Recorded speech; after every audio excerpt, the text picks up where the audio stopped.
Hi everyone. तो आज date है 12 जून 2023 और आज ही यूपीएससी ने अपना रिज़ल्ट निकाल दिया है कुछ 1 घंटे पहले।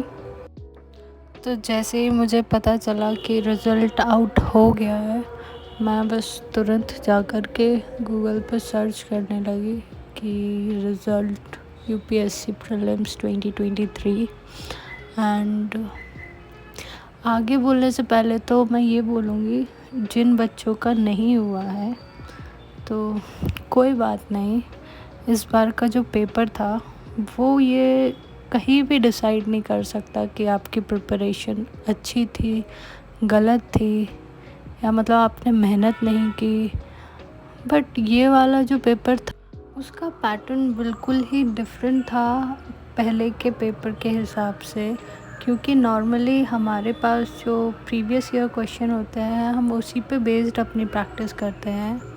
तो जो न्यूली फ्रेशर्स होते हैं जिनका फर्स्ट अटेम्प्ट होता है, जैसे कि मेरा, तो टोटली वो पुराने प्रीवियस ईयर पेपर पे बेस्ड ही अपना सारा जो नेक्स्ट स्ट्रैटेजी होती है वो बनाते हैं। लेकिन यहाँ तो बिल्कुल पेपर ही चेंज कर दिया था उन्होंने।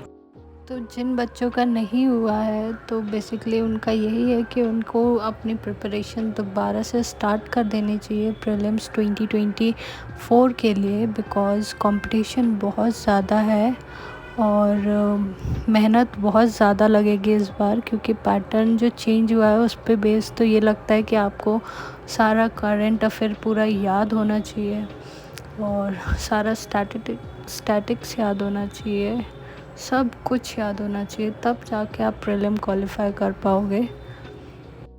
मैं जस्ट यहाँ अभी अपना जो रिज़ल्ट था यूपीएससी प्रीलिम 2023 वो चेक कर रही थी। तो जैसे ही मैंने पीडीएफ ओपन की तो मेरे हाथ बहुत तेज़ ऐसे कँप रहे थे कि आगे देखूँ या नहीं देखूँ, समझ नहीं आ रहा था, बट देखना तो था ही।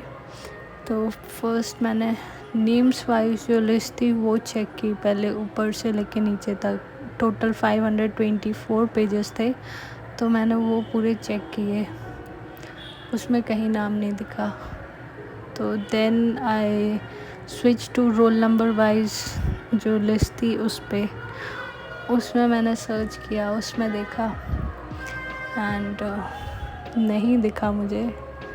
तो मुझे एक बात यहाँ से लगती है कि मतलब जो सेंटर था वहाँ पे इसी रोल नंबर के, मतलब मेरे आसपास के रोल नंबर के बच्चे बैठे थे, तो उसमें से सिर्फ एक बच्चे का हुआ है।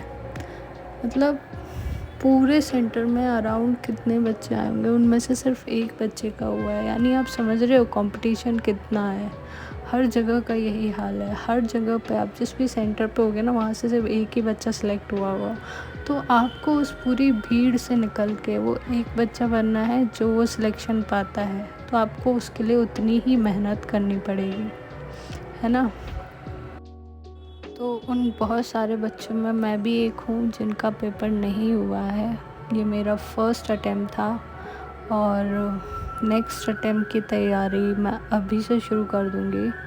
मुझे सैड नहीं होना है और आपको भी सैड नहीं होना है, क्योंकि अगर सैड होगे तो आप कंपटीशन से पहले ही बाहर हो जाओगे, है ना।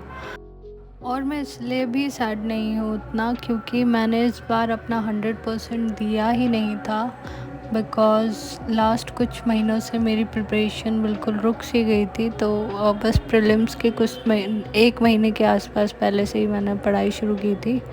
तो इस चीज़ का अफ़सोस नहीं है मुझे। अफ़सोस मुझे तब होता अगर मेरा प्रीलिम्स में हो जाता एंड देन मेंस की मेरी बिल्कुल तैयारी नहीं थी, अगर मैं उसमें बाहर निकलती तो मुझे बहुत अफ़सोस होता। तो कोई नहीं, अभी मैं स्टार्ट कर दूँगी अपनी 2024 की प्रिपरेशन बिल्कुल स्टार्ट से, और उसमें मैं अपना 100% दूँगी। और बस इसीलिए मैं अपना ब्लॉग भी बनाती हूँ, ताकि मैं जो मेरे अंदर जो चेंजेस आए वो मुझे भी पता चले कि मैंने कितना कवर किया है, कहाँ से मैंने शुरू किया था और कहाँ तक मैं लेके गई खुद को। इसलिए सिर्फ मैंने ये ब्लॉगिंग का जो कॉन्सेप्ट है उसको अपनाया है।